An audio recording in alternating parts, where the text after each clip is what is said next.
ஐயாவின் ஆசி பெற்ற வேட்பாளராகவும் மாண்புமிகு பாரத பிரதமரின் ஆசி பெற்ற வேட்பாளராகவும் போட்டியிடுகின்றேன். இந்த பகுதியில நான் ரொம்ப வருஷமா வந்துட்டு இருக்கிறேன். இருந்தாலும் இப்ப தேர்தல் பயணத்தின் பொழுது எங்க போனாலும் தண்ணி பிரச்சனை தான். மகளிர் என்கிட்ட சொல்றது, நல்ல தண்ணி கிடைக்கல, நல்ல தண்ணி கிடைக்கல. அதானம்மா, உங்களுக்கும் அதே பிரச்சனை தான். என்ன தண்ணி, வேற தண்ணி தான் நல்லா கிடைக்குது. நமக்கு தேவையே எல்லா தண்ணி நிறைய கிடைக்குது, தேவையான தண்ணி கிடைக்கிறது இல்லை. அதான் நம்மளுடைய பிரச்சனையே. இப்ப அதுக்கு தண்ணி, இந்த தண்ணி தானே வேணும். ஆடு மாடுகளுக்கு வேணும், நமக்கு வேணும், குழந்தைங்களுக்கு கொடுக்கணும், விவசாயத்துக்கு வேணும். எதுக்குமே நல்ல தண்ணி கிடைக்கல. இதுக்கு எத்தனையோ திட்டங்கள் இருக்கு. இந்த திட்டங்களை எல்லாம் யாரும் கொண்டு வருவதற்கு யாருக்கா மனசு இருக்கானா? அதான் இல்லை. இத்தனை வருஷமா ஆட்சி செய்தும் நல்ல திட்டங்களை ஏன் நம்ம மாவட்டத்துக்கு கொடுக்க மறுக்கிறாங்க? ஏன் யாருமே யோசிக்கவே இல்லை? இதை மருத்துவர் ஐயா எத்தனையோ வருஷமா போராட்டம் பண்ணிதான் ஒக்கநேக்கல் கூட்டு குடிநீர் திட்டம், அது வழியா கொஞ்சம் பேருக்கு ஏதோ பயன் வந்தது. ஒரு தண்ணி கொஞ்சம் வந்தது, ஒரு கொஞ்சம் கிராமங்கள் பயன்பெற்றிருக்கோம். அந்த திட்டமும் ஒரு பகுதி நிறைவேறிச்சு, இன்னும் ஒரு பகுதி நிறைவேறல. அந்த திட்டத்தை கொண்டு வந்தாதான் நம்ம எல்லாருக்கும் தண்ணி கிடைக்கும். அதுக்கே கூட 2 தண்ணி கலந்துதான் விட்டாங்களாம். அப்புறம் ஐயா தான் அதை அப்படிதானுங்க போய் கலெக்டர் ஆபீஸ்லாம் போய் 2 தண்ணி கலந்து விடாதீங்க, கலந்து விட்டீங்கன்னா இன்னும் பிரச்சனை தான், நல்ல தண்ணியாவே கொடுங்கன்னு சொல்லி அதுலயும் கலப்படம் இப்படிதான் பண்ணியிருக்காங்க. ஆனா நம்ம மருத்துவர் அன்புமணி அவர்கள் தெரியும் உங்களுக்கு, உங்க நாடாளுமன்ற உறுப்பினராக இருக்காங்க. அப்ப எத்தனையோ நல்ல திட்டங்கள், தர்மபுரி காவிரி உபரி நீர் திட்டம், அந்த திட்டம் மட்டும் வந்துருச்சுன்னா இங்க எல்லாமே பச்சையா இருக்கும். நான் வர வழியெல்லாம் பாக்குறேன், ஒரு மரம் இருக்குது, அப்படியே விழுது அவ்வளவு அழகா இருக்கு. சில இடத்துல ஒரு மரம் கூட கிடையாது, அப்படியே பனைமரம் கூட காஞ்சி போகுது. பனைமரம் எல்லாம் காஞ்சி போனா ரொம்ப கஷ்டம், ஏன்னா தண்ணியே இல்லை. அப்படின்னா அது காயம், அது எப்படியாவது பிழைக்கும், அதுவே காஞ்சி போய் கிடக்குதுன்னா சுத்தமா தண்ணி இல்லை. அப்ப 0 வாட்டர் மாதிரி ஆயிடும். அந்த மாதிரி நிலைமை வரக்கூடாதுன்னா நம்ம ரொம்ப விழிப்பா இருக்கணும், போராட்டம் பண்ணணும், நிறைய கேட்கணும். இப்ப நம்ம ஒரு வலுவான கூட்டணியில் இருக்கோம். நம்மளோட நிறைய சகோதரர்கள் எல்லாம் கூட இருக்கிறாங்க. நம்ம டெல்லியில போய் பேசலாம், டெல்லியில பிரதமர் ஐயா கிட்ட போய் கேட்கலாம், எங்க ஊருக்கு தண்ணி கொடுங்க அப்படின்னு கேட்கலாம். தண்ணி தானே, நம்ம வேற என்ன கேட்க போறோம்? வேற எதுவும் கேட்க போறலப்பா, பவுனு கொடு, கோல்டு கொடு, அதெல்லாம் கேட்க போறது. தண்ணி கேட்க போறோம், குடிக்கிறதுக்கு தண்ணி. அந்த தண்ணிய கண்டிப்பா தாய் உள்ளத்தோட பரிசீலித்து கொடுப்பாரு அப்படின்ற நம்பிக்கை இருக்கு. அதை நான் கண்டிப்பா கேட்பேன். எனக்கு நீங்க கேட்கறதுக்கு ஒரு வாய்ப்பு கொடுக்கணும். கண்டிப்பாமா கேட்பேன், அதுக்காக தான் நான் வந்திருக்கிறேன்.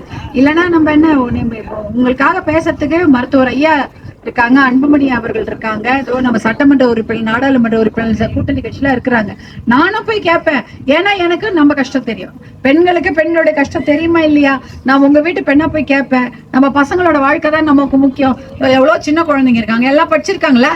வேலை, ஆமா, பெண்களும் எல்லா பெண்களும் படிச்சுட்டு வேலை இல்லாம இருக்காங்க. அதெல்லாம் அது யாரு கொடுப்பா? நம்மளே கையெழுத்து போட்டு வர வரைக்கும் அது கொடுப்போம். அத கூட ஆமா, சாராய கடை இருக்குது, அதையும் மூடுங்கன்னு என்ன கேக்குறாங்க. அதுவும் நம்ம கையெழுத்து போட்டா மூட முடியாது, யாரும் மூட மாட்டாங்க. ஏன்னா அதை வச்சுதான் அவங்க பழைக்கிறாங்க. அதனால சாராய கடையா இருக்கட்டும், 10.5 இருக்கட்டும், கையெழுத்து போட்டு நம்மளே போட்டு எடுத்துக்கணும். அதுக்கு தொடர்ந்து உங்களுக்கு நீங்க எல்லாம் மாம்பழ சின்னத்துக்கு ஆதரவு கொடுக்கணும். மாம்பழ சின்னத்துக்கு ஆதரவு கொடுத்தாதான் இந்த விஷயம் எல்லாம் நடக்கும். இப்ப பசங்களுக்கு வேலை வாய்ப்பு சிப்காட் வருது.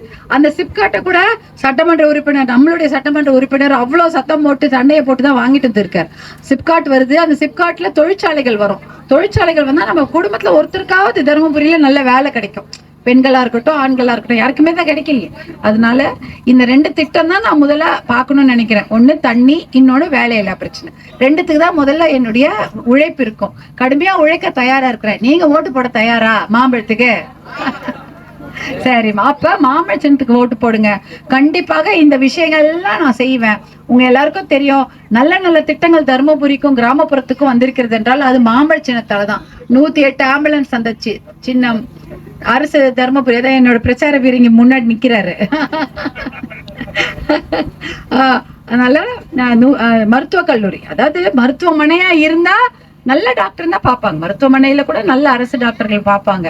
ஆனா மருத்துவ கல்லூரி அது தரம் உயர்த்தின பின்பு அதுல சூப்பர் ஸ்பெஷாலிட்டி, ஸ்பெஷல் டாக்டருங்க, தலைக்கு தனியா, கண்ணுக்கு தனியா, அந்த மாதிரி மருத்துவ கல்லூரி ஆனப்புறம் பெரிய ஸ்பெஷல் டாக்டருங்க சென்னையில பார்க்கக்கூடிய தனித்தனி பிரிவுக்கு ஸ்பெஷல் டாக்டருங்க பார்ப்பாங்க. இதெல்லாம் கொண்டு வந்தது யாரு? மாம்பழ சின்னம் மருத்துவர் அன்புமணி அவர்கள் தான். வேற யாருமே கிராமப்புறத்துக்கு யோசிச்சு 108 ஆம்புலன்ஸ் எல்லாம் கொடுக்கல. 20 வருஷத்துக்கு முன்னாடி ஆம்புலன்ஸாவது ஒன்னாவது. உடம்பு சரியில்லைன்னா நம்ம தான் போனோம். உடம்பு சரியில்லைன்னா எப்ப 2 பஸ் வரும், இல்ல யாராவது பைக் எடுத்துட்டு வருவாங்களா, 2 வீலரு, டிராக்டரு, இல்ல கட்டில எல்லாம் கூட்டு போயிட்டு இருந்தாங்க. இப்ப அந்த மாதிரி விஷயங்களை கிராமப்புறத்துக்கு தேவையான அத்தனை விஷயங்களையும் கொடுக்கும் சின்ன மாம்பழம் தான். அதனால அடுத்த வாரம் வெள்ளிக்கிழமை இத்தனை நேரம் போட்டு முடிச்சிட்டு இருப்பீங்களா? அடுத்த வெள்ளிக்கிழமை தேர்தல் நாள். இத்தனை நேரம் நீங்க எல்லாம் ஓட்டு போட்டு கையில அந்த மையோட வரணும். மை போட்டுட்டு போட்டோ போடுங்க. உங்களோட பேஸ்புக்கு இன்ஸ்டால எல்லாம் பசங்க இருக்காங்க, போடுங்க. இன்ஸ்டால போய் போடுறியாப்பா நீ? உனக்கு உங்ககிட்ட அவர் இன்ஸ்டால ரீல்ஸ் போடுறானா, நீ உனக்கு வந்து ஃபர்ஸ்ட் ஓட்டர் ஐடியே இருக்காது. உங்க அம்மா தான் உங்க அப்பா தான் சேர்த்து போடு. இதான் வாக்குப்பெட்டி பூத்துல இருக்கும். அதுல வரிசை எண் 6, 1 2 3 4 5க்கு அப்புறம் 6வது அந்த வரிசை எண்ல என்னுடைய பேர் சௌமியா அன்புமணின்னு இருக்கும்.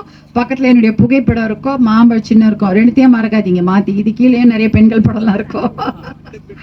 ஆமா, அது முதல் பெட்டிலேயே இருக்கும் 6வது வரிசையில.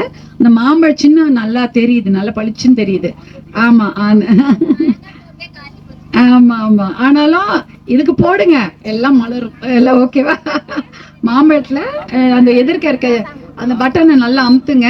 சத்தம் வர வரைக்கும் நீங்க பண்ணிக்கணும். இல்லைன்னா வாக்கு விடலைன்னு அர்த்தம். உங்க ஓட்டு நீங்க போடணும்னா அந்த சத்தம் கீன் வரணும், லைட் எல்லாம் அடிக்கும். அது பாருங்க, லைட் அடிக்க தெரியலனாலும் சத்தம் கேட்கும் இல்லையா, அது தெரியும். இதுதான் நீங்க மாம்பழத்துக்கு போடுற வாக்கு. மாம்பழத்துக்கு போடுற வாக்கு இந்த மாதிரி குழந்தைங்களோட வருங்காலத்துக்கு போடுகின்ற வாக்கு.